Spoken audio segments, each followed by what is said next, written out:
Hey, what's up, everyone? This is Jason Tucker, and this is WPwatercooler's WPblab episode number... What? Are you kidding me? 111? Whoa! Make a wish! 111! Woohoo! You can say it forwards, you can say it backwards, you can hit random, and it'll still say 111. It's pretty awesome. Today is episode number 111. It's beyond local. Why market yourself internationally? I love it. I love it. It's I didn't notice. Look, Bridget, I kid you not. I copy and pasted that text probably 15 times a day as I was moving the pieces around the internet and doing all the things I need to do in order to be the social media marketer that I'm not, and making sure all this stuff was all working. And I look at it and I'm like, 111? How awesome is that? Pretty awesome. Pretty awesome. So Bridget, tell folks a little bit about yourself. So I'm a marketing consultant and social media manager, and I work with businesses who use WordPress primarily, but also small businesses. And you can find me at bridgetwillard.com. I'm currently running a speaker bio sale actually until 9/15. There's so many WordCamp on speakers. So hit me up on Twitter. You too can be guru. Nice. That's cool. I'm gonna do one as well. How about that, Bridget? For $1, I'll do your signature line in your email. You get to pick your first name, last name, or your first name and your last name. Right? I mean, $1. I need that too. Bit. Do you accept Venmo, PayPal, or what's the other one? Zelle? Yes, I'll do all of those things. I'll even Uber someplace or Lyft someplace. Oh, that's awesome. I'm Jason Tucker. You can find me over at Jason Tucker on Twitter. My website is jasontucker.blog. It's funny, I said jasontucker.us on Watercooler last week. I cracked me up. And everybody's like, what? You changed it? I'm like, I'm an idiot. I pushed play on the wrong thing in my head. And yeah, you can go over to WPwatercooler.com /subscribe, where you can learn about how to subscribe to this particular content. We have this content all over the place. It's on YouTube. It's on iTunes. It's on any of the other social media type platforms. It's also on any podcasting platform that's out there. If you listen to the radio, using radio. Yeah, it has iHeartRadio. If you listen to Spotify, you could like be listening to a song on Spotify and then push next, and the next thing that will play is us. How cool is that, right? iHeartRadio. So feel free to go take a look at that. We would love it if you hit the subscribe button. We love seeing our subscribe numbers go up, and we love being able to see folks that are really interested in this type of content subscribe to us in podcast form, because it's kind of one of those set it and forget it's, and then you look and you're like, oh, I have 3 episodes to listen to, and you're like, oh darn, I have 3 hours to binge. That's awesome. And right now would have been a really good time to have had a sponsor. Wah, wah, wah. Yeah, no sponsor. Want to tell them about the Fast PayPal Cash community sponsorship opportunity? It's been so long. I don't remember what I set up. You know why? Because we haven't had any sponsors, Bridget. We haven't had a single sponsor. No Here's sponsors the thing. yet. It's a community show by the community for the community. If there's anybody actually democratizing a podcast, it's you, Jason Tucker. So if you give fast PayPal Cash, I can't remember the price. It's $50. Yeah, $50 sounds right. And you message Jason. Right now, we would be saying, hey, did you know that Fat Dog Creatives is accepting 8 new brand clients right now? I will pay for that because that's my friend Rhonda Nygaard. But like that, we would do that for you. And then you would have at the front of the episode when they're on listening to us on iHeartRadio. Which is awesome, right? So yeah, you can't. Yeah, and I've said this before when we've done these types of kind of ad sponsorship type things, and I don't want to harp on this for hours here, but when you're doing something like this, especially when you're putting out this type of content, you can't compare this to a WordCamp, because this is not a WordCamp. We're internationally known upon the microphone. Literally. Literally. So if you want to get this, get your name out there, get the thing out there that you're doing. If you have a WordPress plugin that's free, I know it's dumb to pay $50 for something that's free, but really pay $50 because you're probably doing the freemium model anyhow. And you know what? I can send you some folks to go and download your plugin and play with it and check it all out. Same doesn't with even like have to be games or that. anything else. It could be a GitHub repo. Yeah, right. I need more stars. I need everybody to follow me on my GitHub repo. Come on, make this happen. Totally $50. Let's make it happen. So go over to WPwatercooler.com/sponsor. That's where you can sign up to do that. I would really appreciate it. Bridget would really appreciate it as well.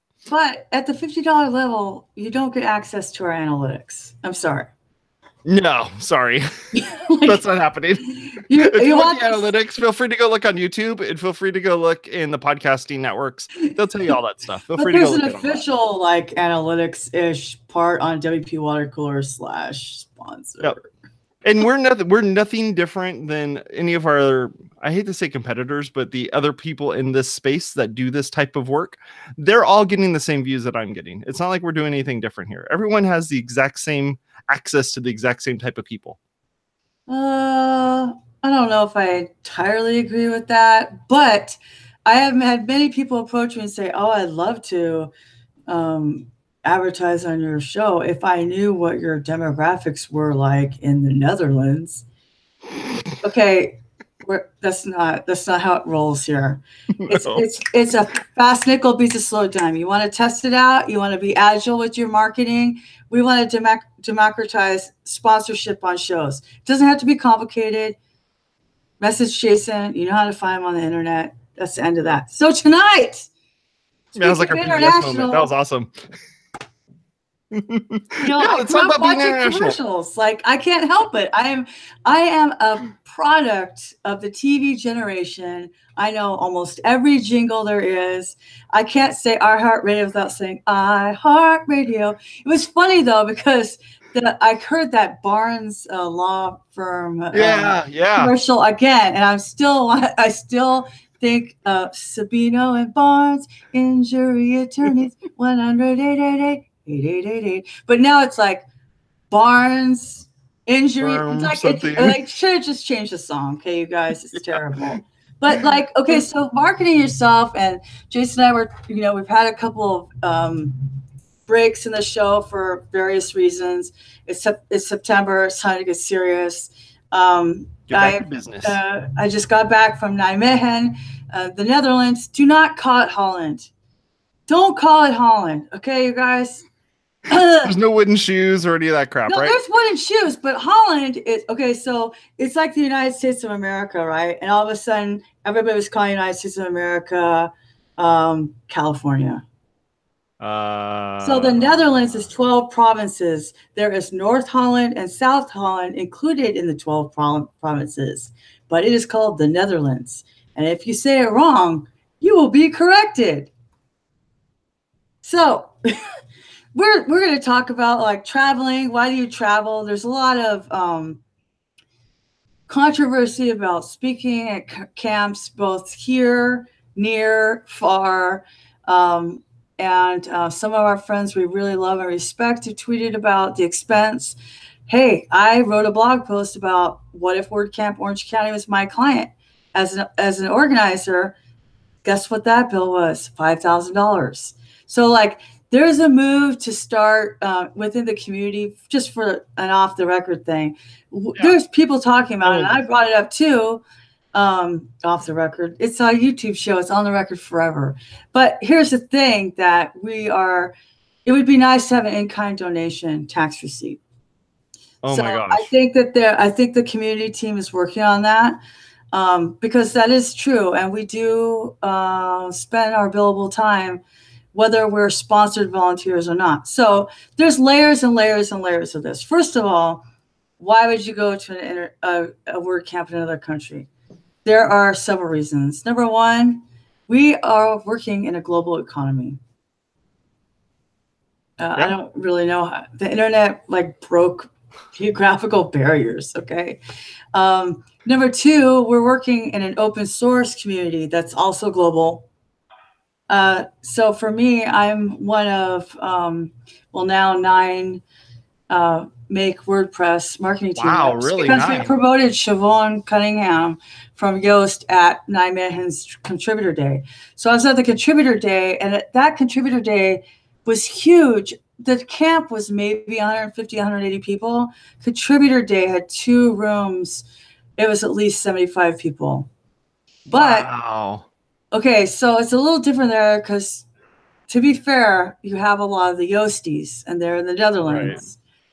But think about it. We had project leads from, and in Europe's like the United States, like they're really close to travel. Project leads from Core, Meta, WPCLI, multi-site, design, accessibility, polyglots, community, and I was there for marketing, and I probably left somebody out. But we had, and so Jen and I and Yvette were all there as team reps, and then we promoted Siobhan. So we have Medea Bartul from Pakistan, and then we have a couple people on the East Coast, a couple people on the West Coast, and now we have 2 people in Europe, which really helps because we have these contributor days, but the time zones are kind of inconvenient, you know? Yeah. So I'm in the marketing team meeting in my hotel and on the bus going to my hotel. It was so cool on my phone in Slack, right? Normally it's 8 o'clock and I'm sitting here, but there it's 5 o'clock. So, you know, it was very cool. So that's the next reason is that we're part of a global volunteer project. So it's fun and interesting and enlightening for one thing, to interact with your team that you know only online. In many ways, it's a lot like going to visit the missionaries that your church supports. Yeah. Because you're all working on this project together. And so to see each other face to face, and I got a lot of work done that's really good for our team. So like it depends on what your level of involvement is in the community. If you're on the Make WordPress project, then there's more reasons to be at a camp that's international that includes Contributor Day. Okay, so let's just back up a little bit. I've been to 4 camps outside of the United States. Wow. Ottawa. It's 4 more than me. Well, just for now. Ottawa is, so the 5th reason before I start saying is tourism. Like it's a great way, and we have an episode with Yvette Sonnenfeld. It's called Voluntourism with Jen Miller on the Community Connections. You can link that up. But the thing is that it gives you a reason to leave the country, and because it's business purpose, you can write it off on your taxes. It's a business expense. Some of it's a business expense. It depends on, consult your tax attorney, but some of it you can write off, right? Okay, so when I went to Ottawa, I went there to speak, and the company I worked for sponsored me when there was no Contributor Day. When I went to WordCamp Europe, I decided to go there because my dad had passed away and left me a little bit of money. And I was the marketing team rep, but then by myself. In June of 2016, I was the only one. And so I felt compelled to go, and I spent my money to go. And then the company that I worked for decided to reimburse me. That was, you know, but I paid it out on my own. That was $850 for the flight and $99 a night for 7 nights at the hotel plus expenses. So basically $2,000. You know, I had dog sitting and stuff, maybe $2,400. And there was some free days in there where I actually had a vacation. That was my first international flight alone. And then I went to Belgrade for WordCamp Europe this year. That also I went to because of Contributor Day. And I spent my own money going there. BridgetWillard.com sponsored me. My airline ticket was $650. Jen shared her Airbnb and just miscellaneous expenses, so about $1,000. So for me to go and stay in a hotel at a camp in the United States, it's about $1,000. So I could go to another country. I could go to Seattle and spend $1,000, which Pressable is sending me. So my client sometimes sends me on their behalf. And there's a mix of things that happen that way. Or I could spend $1,000 and go to another country. So, you know, if you have a valid passport, Do you want to be in the United States? So it has to do with what you want to do. Because Serbia was very inexpensive to travel to, and the dollar to dinar ratio was basically like moving over to spaces. So oh man, I wish I had the money. Oh, I do. So here's a $500 or 500 dinar. Okay. So basically, if you move the decimal places over 2, that's $5. Here's Nikola Tesla. It's pretty nice because he was Serbian. Okay. So you have this paper money. It's basically like Monopoly money here, because this is 20 cents, people. This is 20 cents. It's paper. It's beautiful, though. Like, it probably costs more to print. It has all this like reflective material and stuff. So like, I got an experience of being in Eastern European country for a very low price, you know, and I got to, you know, learn the language and make friends. So all the way you're making friends. And then for the Netherlands, for WordCamp Nijmegen, Taco reached out to me among a bunch of other people to ask us to speak. And when I said it wasn't in my budget, he directed me to the Yoast Diversity Fund. Now, there are companies that want to help provide more diversity and in the speaking. So if you apply to a camp, for example, and you're accepted to speak, you can email Yoast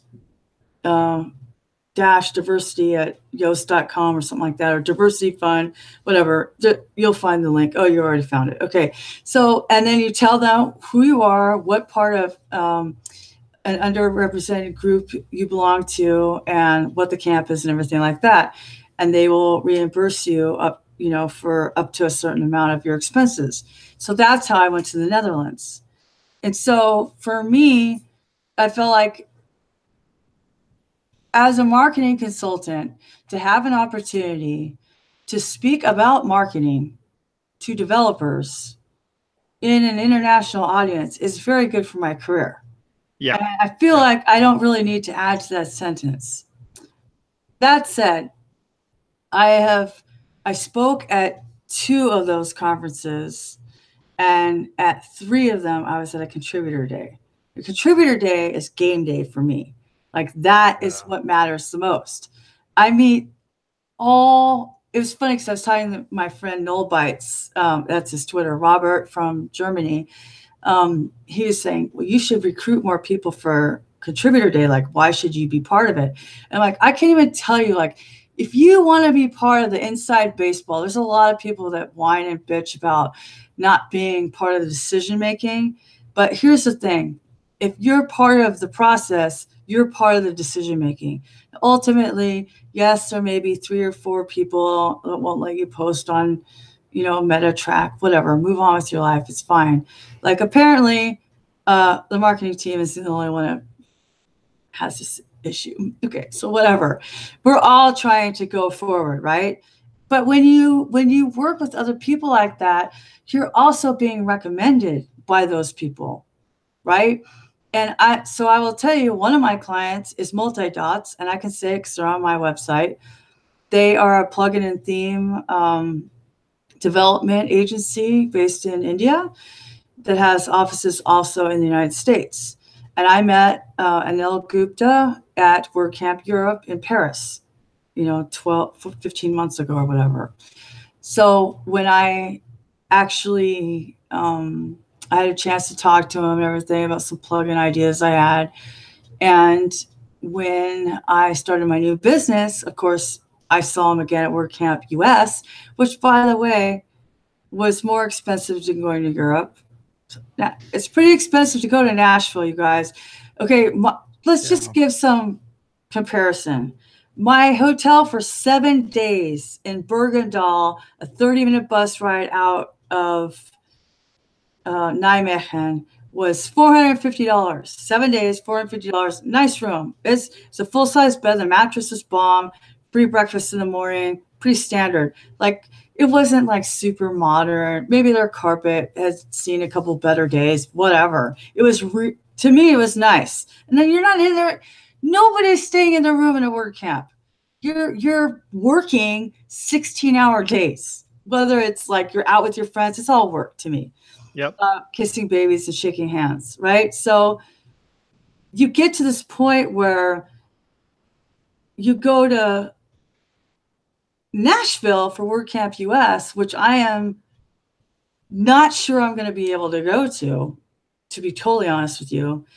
Right. The cheapest place is $250 a night. Yeah. So I went 7 days for $450 in Europe, where the dollar is not worth as much as the euro. Okay. Everything was expensive there, basically, but the hotel was not. So you cannot stay in Nashville for that, FYI. No, not and at the all. flight is not going to be my flight was $500 and something. Yeah. Okay. It's Most not people say when they go to a WordCamp on the other side no, of the $800. they typically say about $1,000 is what they're going to end up spending. That's what it costs. Easy. So Easy. if you want to I'm going to a conference. I'm going to a conference in DC next month, and it's about $1,000 for me to go there. Everything else is paid for. All the food's paid for. Yeah. All of the entertainment's paid for. Like everything about going to this conference is 100% paid for, except for the travel to the thing and the staying there and all that stuff. But the conference itself is just like a WordCamp. It's a church IT thing, but. Yeah, it's like if you get a good conference, the conference is going to take care of everything because they've figured out how to make sure that people aren't going to be having to leave the conference in order to be able to do stuff. And exactly, like, do you want to spend $1,000 to go to Missouri, or would you rather spend $1,000 and go to Berlin? Yeah, because in 2019 WordCamp Europe's in Berlin. And wow, in 2020, cool. And 2019, WordCamp Europe, WordCamp US is in St. Louis, Missouri. No offense. I have people there that I love. But for real, St. Louis is okay. Like, so financially, it can be just as or slightly less. And then you can tag on some actual vacation time, It was only $858 for my flight to the Netherlands. So anyway, back to Contributor Day. Contributor Day is where you meet people. And when I started my business, Anil Gupta, who I saw again at Contributor Day, said, "Oh my gosh, do you have time?" So I actually consulted with them on product, pricing, features, and marketing. So because I was at Contributor Day and he joined my team. So a lot of times if anything, the tip is if you're looking to hire somebody, do business with somebody, do something with somebody, join their team, follow them around a whole bunch and make sure that they're happy and things are going well with everyone involved. And that right there was probably money well spent for him because he was kind of like, yep, I got to see Bridget. I didn't have to fly all the way to some other country across the ocean. Everything was cool. Good. Right? I mean, there's... He literally didn't have to leave his continent in order to be able to make that happen. And the thing is that you just don't know about the impression you make on people either. For example, I met Birgit Olsen, Coach Bridget on Twitter. Birgit, she's the German version of Bridget, in Paris, and we hit it off because Birgit, Bridget, blah, blah, blah. And there's another Birgit that lives in Florida that we love. That's a web developer, and she focuses a lot about Gutenberg. BPH is her Twitter handle. But anyway, that's Birgit Pauli-Haack. But Coach Birgit and I just got off, and we had a really great relationship. And then I saw her again in Belgrade. And then when she saw that I was doing speaker bios, she signed up, right? So, and then I saw her speak for the first time in Nijmegen. And of course, it was like all hugs and tears. So yeah, I got a client out of that, but I also got a friend. And that's more important because we all go through things in our lives. We're working with people that we talk to. What's the term? Asynchronously on Slack or on Twitter or on Slack or Facebook groups. And you get to see them in person. There's just nothing like it at all. Not to mention the fact that, my friend Robert that I mentioned, he is always telling everybody, oh, you have to talk to Bridget. Oh, you have to talk to Bridget. Oh, you have to talk to Bridget. And I had great conversations from back in the States, meetings, proposals that I sent out because of people I met in Belgrade. And those conversations are continuing. And I have no doubt that either it will be work for me or referral work. Right. I am literally a keynote and international speaker. Okay. Like I can say that in my bio because it's true. And that is street cred. Yep. It's just good old fashioned street cred. And the thing is that, I'm not good at everything, but I am good at public speaking. So for me, it makes 100% sense. Going to the contributor day makes 100% sense. I'm sitting around with developers, Bridget, just the marketer, talking about the consequences of breaking changes and technical debt. Okay? Like those are big conversations that matter when we are deciding how 30% of the internet looks. Right. And I mean, if you want to feel like you're part of something, it's not just to make teams, it's all of it. It's WordCamps, it's meetups, it's all of it. It all matters. But as far as like, you can make a vacation out of it too. Jen is very good at doing that.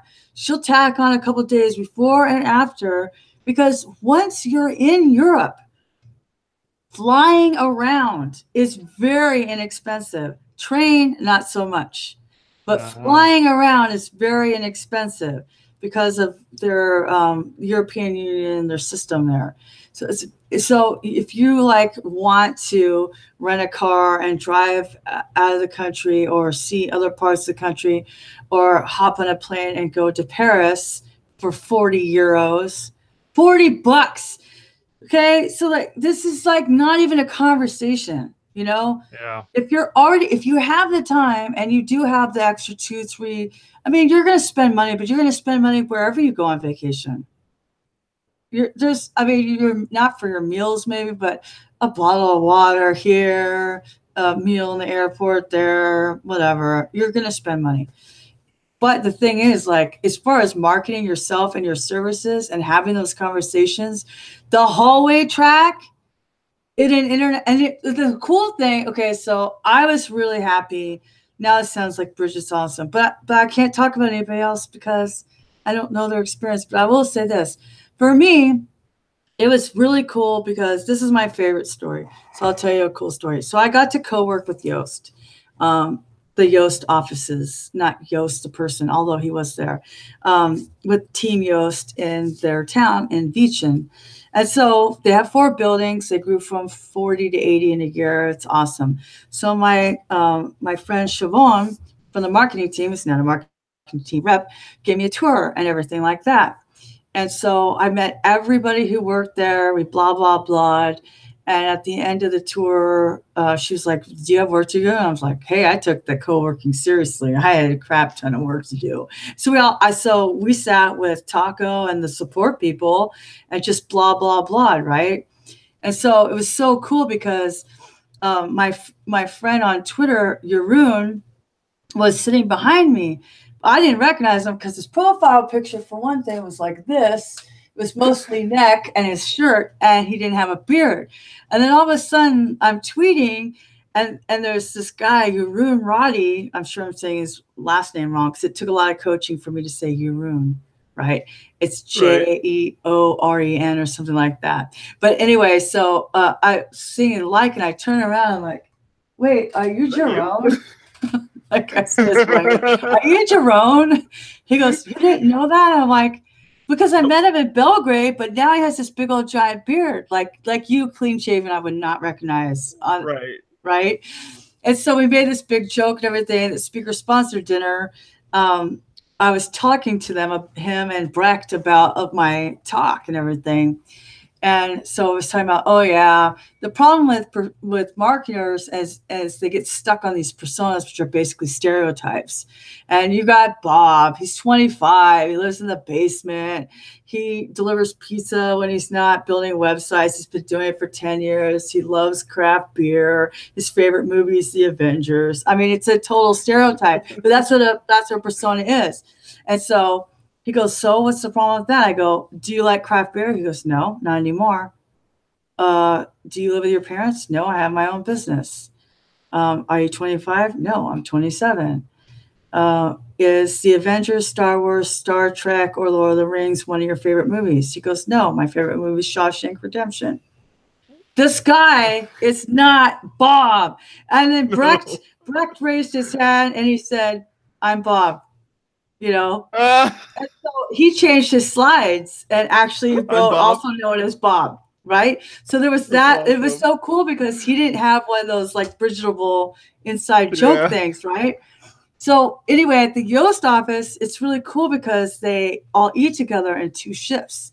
So you get a piece, you get your bread and you get your vegetables and you get your like sliced hard-boiled eggs, and then at the tables, all the condiments, all the cheese, the deli meat, the peanut butter, whatever. And in the Netherlands, they have chocolate sprinkles, and to call it that is a gross understatement. Okay, so but for us, it's chocolate sprinkles. Okay, it's called Hagenschlag.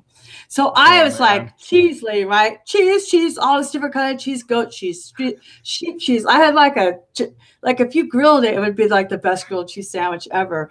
And I ate my thing. We're all sitting there talking about backward compatibility, as you do.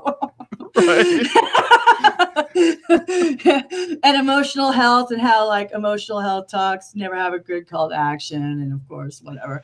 And then Felix Arns comes in and he's like, you know, Bridget, if you put peanut butter on that and then the Hagerschlag tastes like a Reese's. And I was like, oh, because I have some, because Yvette Sonnenfeld got me some, right? Nice. Okay, so this is so funny. So I am one of those people, because I was a teacher, I can pull stuff in to my talk. I never write my talk. I know what I'm going to say.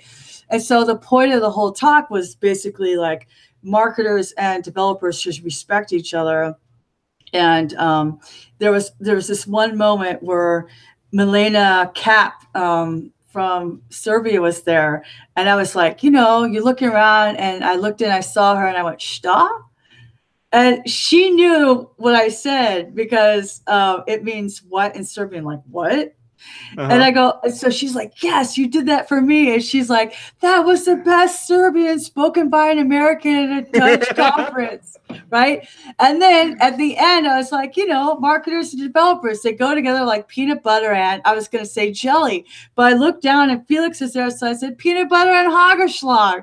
And everybody was just like laughing, right? Oh, man. So the thing is, like I pulled that in, right? So if you come to an international conference and if you bond with the people there, whether it's the hallway track or you're giving a talk, and you pull in some of their culture, what did you just do? You just made that connection stronger.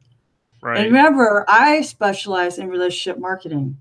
So I build relationships for a living. So a lot of us do that. And that's what we're doing every time we go to a WordCamp, no matter where it is. That hallway track is us catching up with the friends that we have, we see only on the internet, until we can meet again in person. And so when you're doing that, you form that bond even closer. So why should you limit yourself just to California or just to the United States when you could be going anywhere? Jon Brown does a great job of doing this. He goes to every WordCamp he can that fits in with his schedule. And there is some aspect of privilege, because some people are sponsored to do this by their company. But for us to have our freelancing businesses, like for me, I reached out to my client Pressable and I said, hey, I got asked to speak here. I got asked to keynote at Raleigh. I can't afford to go, but what if it's a win-win? What if I tweet as you? What if I wear your shirt and put your logo on my slides? So like, that is awesome. So they're sending me to Seattle, you know, so like you can make even though I'm not sponsored by Pressable, they're my client. You can make deals with people who don't have the resources to be boots on the ground. And then, of course, they come back to me and say, you know, the WordPress community. Now I just made myself more valuable to my own clients I already had because I went to another country, because I went to another state. So if we're willing, a lot of times we can just ask, because remember, my mantra for this year is say yes to yourself. Because people would say, well, what if I apply? And I go, what's the worst that can happen? You apply to speak, they say no. But if you don't apply, you say no to yourself. And I realized that last October, I needed to say yes to myself, right? And I want all of us to say yes to ourselves.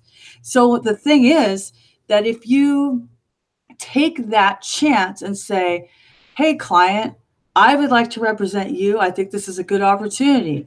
I mean, if Pantheon is your client, then they might send you to a Drupal.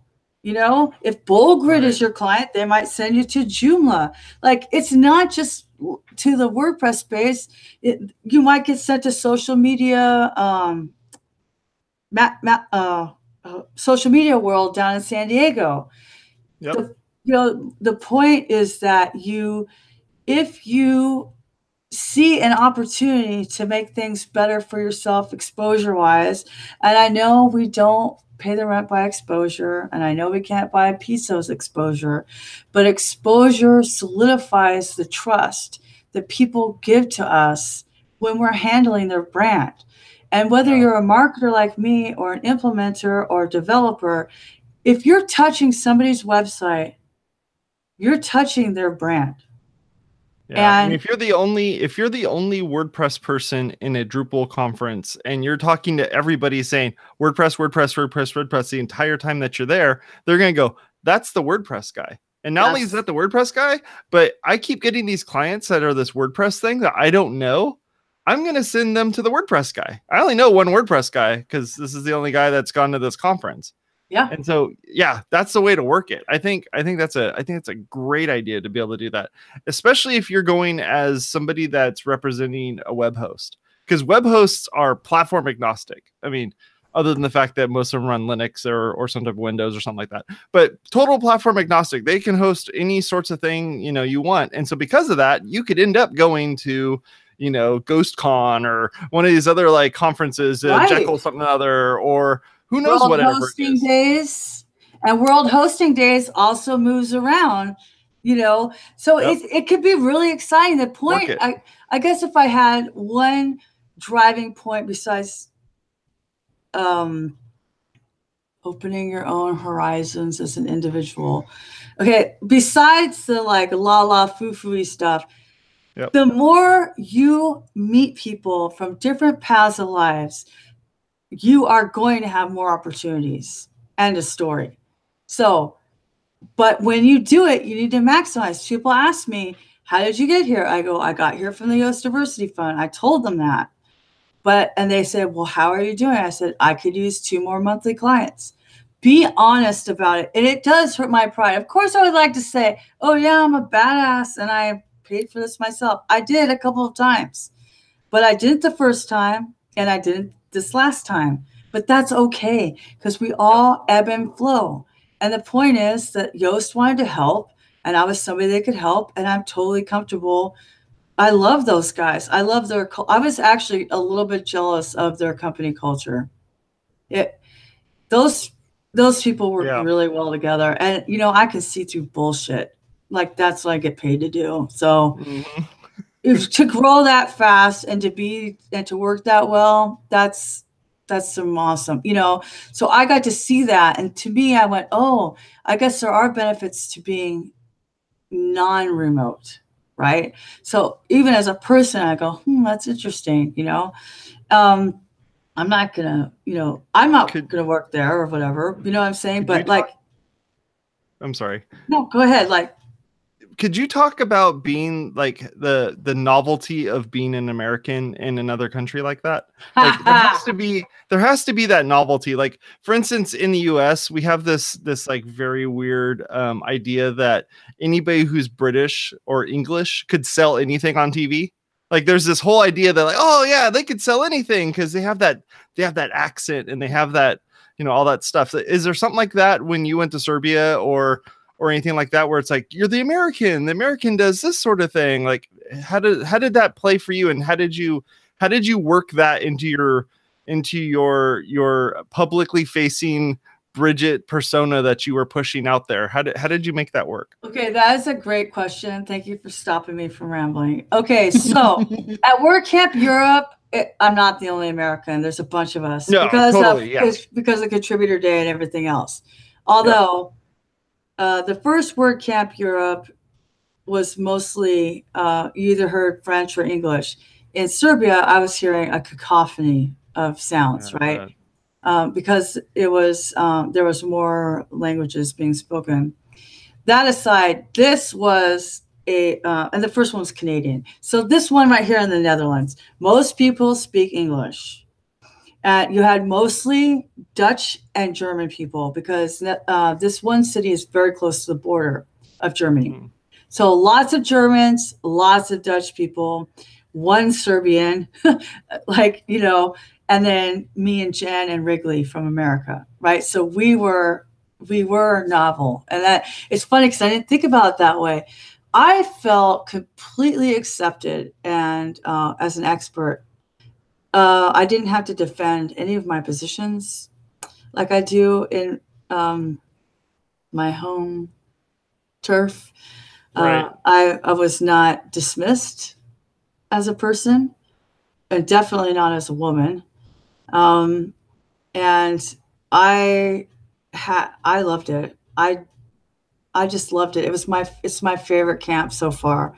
I had the best experience at this little camp. I loved it so much.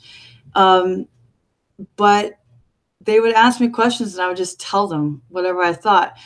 One of the cool things for me personally was the Dutch and German people are more straightforward and blunt. And so me being blunt is not a liability there. I could say, well, I don't know if I agree with that. And they would say, why? And I don't have to go, well, you know, like we do here in America. Okay, there's none of that. You would just say what you thought. And so the conversations were expeditious. They were expedient. They were concise. They had some meaning, you know.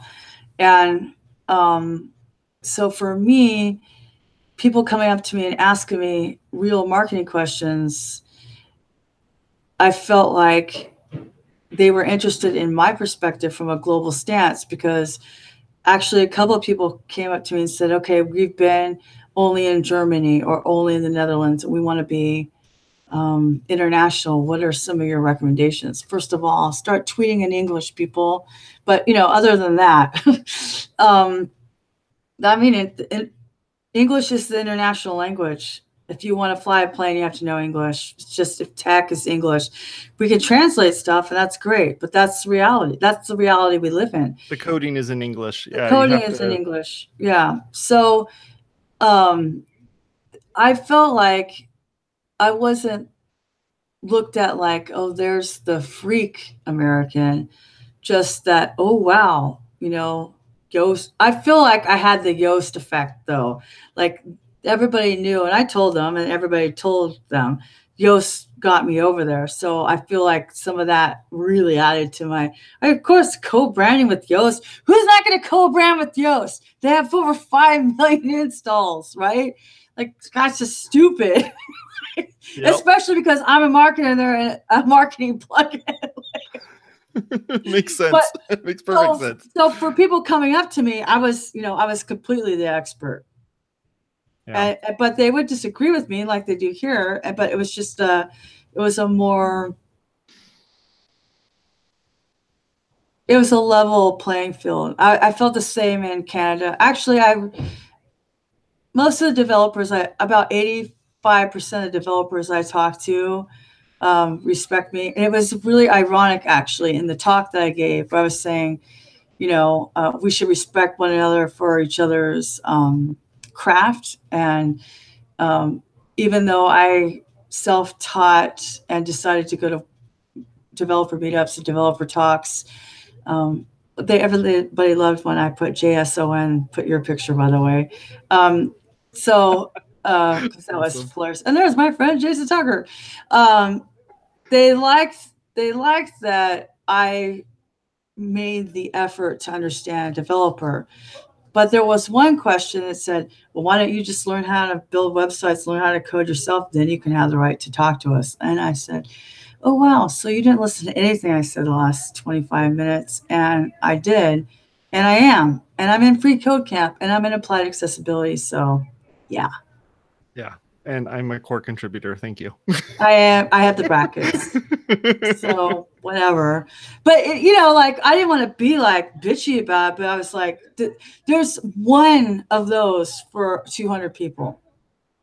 Right. So I feel like sometimes we do this in all of our lives as people, but it's easy to let the one thing that's negative dissuade us from the rest that's positive. And for me, if they're having another, I mean, there's a WordCamp in Cologne in October. The next week is Utrecht in the Netherlands. The second week of November is Milan. Are you kidding me? If I could, I would go to them all. You know, especially if you can like make a trip, you know, out of it. If you can plan a couple and just do a little tour. Of course, like I work for a hosting company. I mean, that's my client, right? Pressable. Do they only need United States clients? Do we only make websites for people in the United States? The euro works here, people. Like PayPal works in the European Union, you know? If you speak Spanish, like Carl Alexander is fluent in Spanish and French, but he gave his first talk in, I think, Costa Rica or Colombia. I forgot, Bogota. I'm not sure, but one of the South American countries, he gave a talk in Spanish. That's awesome. And, I mean, that's good for your street cred. That was no company sending him. He did that for himself. Yeah. And, you know, you get leads this way. When you go to another country as an American and you try to speak their language and you try to assimilate and you try to fit in, you are respected more, period. It's even more so in the WordPress community, which is my segue to the lower tip of the week. Oh, I'm so happy. So even though it's not anything new, but even though everybody speaks English in the Netherlands, when you go to restaurants, not all of the words are in English. So translate.google.com. Yeah. Translate.google.com. And of course, Duolingo, because, you know, I did try and it was so fun because because I was trying, then they were teaching me. So I say hello is hallo, H-A-L-O, hallo. And good morning is good morgen. And so, but I don't know how to say goodbye. I go, I don't know how to say goodbye. They go, doei doei. And one person came up to me, she goes, if you want to be cool, my friend Laura, she said, if you want to be cool, you don't say hello, you say hoi hoi. Right? Nice. So they were giving me the inside tips. And that only works with the people in the southern provinces of the Netherlands. The people from the northern provinces don't know hoi hoi. But you know what I'm saying? So like if you try a little bit, they will pull you across that cultural divide. So translate.google.com, Duolingo, double tip of the week. Did you use when you use Translate, did you use the Translate app and hold the thing up to a picture and have it change the text? I didn't use the app. I just used the web coolest service. Thing. No, I probably for Germany I'll do that. Although I was told that if you don't need to learn German, and Berlin, I was told it's the least German of all the cities, and probably nobody speaks German there anyway. But to me, it makes it fun to look forward. But yeah, translate.google.com. If you only have, I mean, I have, my hotel had great Wi-Fi, so no problem. You know, easy. That's cool. For menus.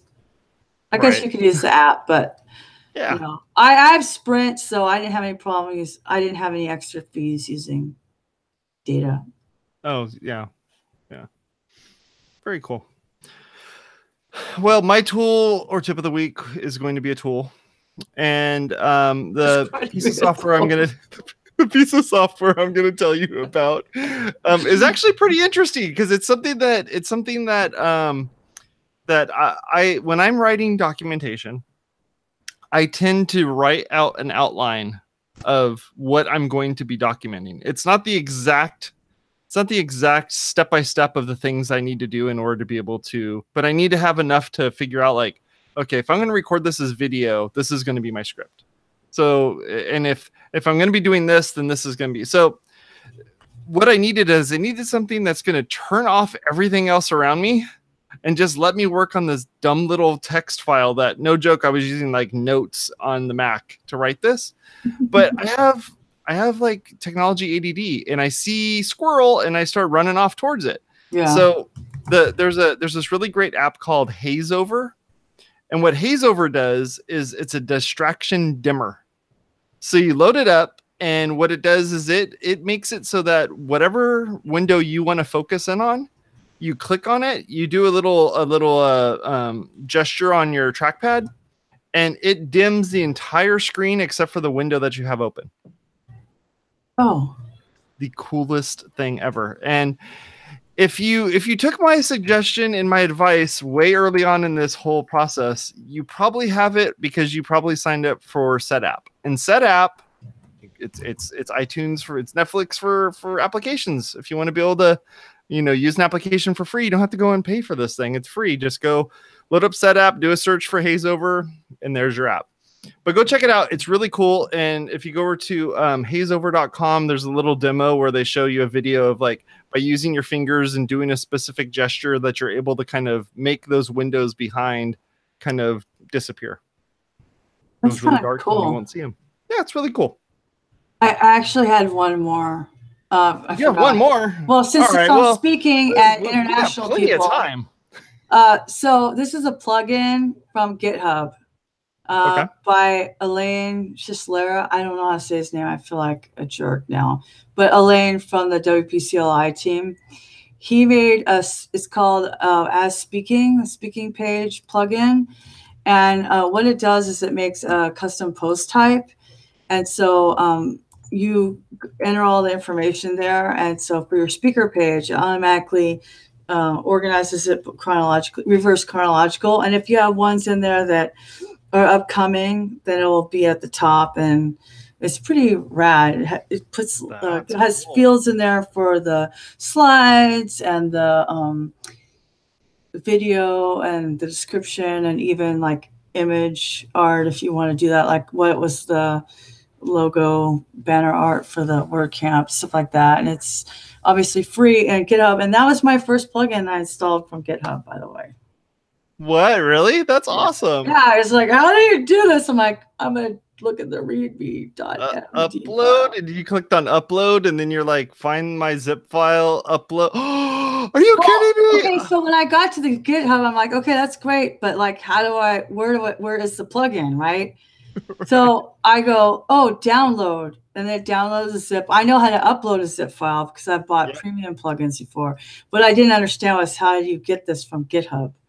Right. So you literally just download it and then install the thing. But it's pretty cool because if you are marketing yourself as an international speaker, you should have a page on your website.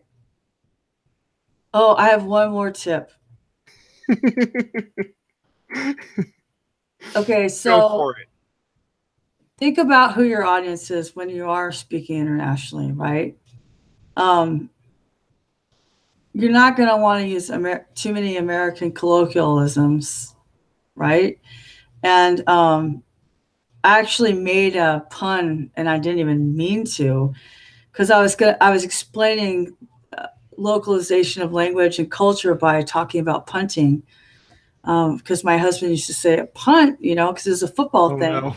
And so Felix came up to me and he goes, "That was a pretty funny pun. And I thought you meant punting as in release, like you punt." I'm like, I don't even know what that is.